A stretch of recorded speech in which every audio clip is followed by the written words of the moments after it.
জাতীয় পতাকাবাহী সংস্থা বিমান বাংলাদেশ এয়ারলাইন্স আবারও লাভের মুখ দেখল। ৫৪ বছরের ইতিহাসে এবার আকাশ ছোঁয়া সাফল্য। কোনো সরকারি ভর্তুকি ছাড়াই নিজের পায়ে দাঁড়িয়ে সংস্থাটি করেছে নতুন রেকর্ড। গত ৩০ ডিসেম্বর অনুষ্ঠিত বিমানের বার্ষিক সাধারণ সভায় প্রকাশ করা হয়েছে গত অর্থবছরের আর্থিক খতিয়ান। সেখানে দেখা যাচ্ছে সব খরচ বাদ দিয়ে বিমানের পকেটে এখন নিট মুনাফা ৭৮৫ কোটি টাকারও বেশি, যা গত বছরের তুলনায় প্রায় ১৭৮% বেশি। ২০২৪-২৫ অর্থবছরে বিমান মোট আয় করেছে ১১,৫৫৯ কোটি টাকা। অপারেশনাল বা পরিচালন মুনাফা হয়েছে ১,৬০২ কোটি টাকা। আর সব ট্যাক্স ও খরচ বাদ দিয়ে নিট মুনাফা দাঁড়িয়েছে ৭৮৫ কোটি ২১ লাখ টাকায়। সবচেয়ে অবাক করা বিষয় হলো বিগত ১০ বছরের মধ্যে ৯ বারই লাভের মুখ দেখেছে বিমান, আর এবার টানা পঞ্চমবারের মতো লাভের ধারা অব্যাহত রাখল বিমান।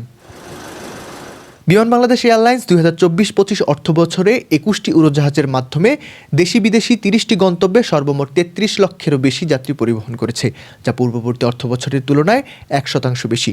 এছাড়াও ৪৩,৯১৮ মেট্রিক টন কার্গো পরিবহন করে ৯২৫ কোটি টাকা আয় করেছে, যা পূর্ববর্তী অর্থবছরের তুলনায় ৪৫.21% বেশি। ২০২৪-২৫ অর্থবছরে বিমান বিদেশি এয়ারলাইন্সের ৩১,১১২টি ফ্লাইটের যাত্রীদের গ্রাউন্ড হ্যান্ডেলিং সেবা প্রদান করেছে।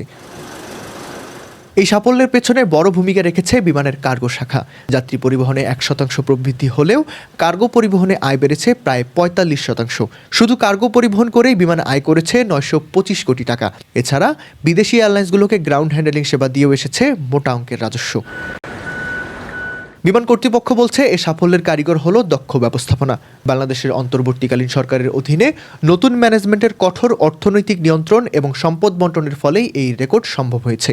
বিগত ৫৪ বছরে সরকারের থেকে ১ টাকাও ভর্তুকি না নিয়ে বিমান পরিচালিত হচ্ছে।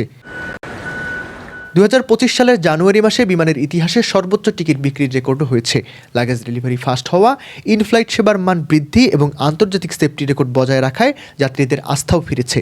সামনে তাদের পরিকল্পনা আরও বড় ডিজিটাল রূপান্তর এবং নতুন লাভজনক রুটে ডানা মেলা। তবে এই হাজার কোটি টাকার সাফল্যের গল্পের পেছনে লুকিয়ে আছে এক কালো মেঘ, যে মেঘের নাম বেবিচোখের পাওনা। একদিকে বিমান যখন ৭৮৫ কোটি টাকা লাভের উৎসবে মেতেছে, ঠিক তখনই নিয়ন্ত্রক সংস্থা বেসামরিক বিমান চলাচল কর্তৃপক্ষ বা বেবিচোখ বলছে ভিন্ন কথা। তাদের দাবি বিমানের কাছে তাদের পাওনা দাঁড়িয়েছে ৫,৮৬৭ কোটি টাকারও বেশি। বেবিচোখের হিসাব অনুযায়ী বিমানের বকেয়া মূল বিল ৫৫৫ কোটি এবং ভ্যাট ট্যাক্স বাবদ বকেয়া ৫১৬ কোটি টাকা। তবে সবচেয়ে ভয়াবহ বিষয়টি হলো সারচার্জ। বছরের পর বছর সময় মতো টাকা না দেওয়ায় বকেয়ার উপর জরিমানাই জমেছে ৪,৭৯৫ কোটি টাকা। সমস্যা শুধু টাকা না দেওয়ায় নয়, অভিযোগ উঠেছে বিমান নিয়মিত প্যাসেঞ্জার ম্যানিফেস্ট বা বিস্তারিত যাত্রী তালিকা বেবিচোখকে দেয় না।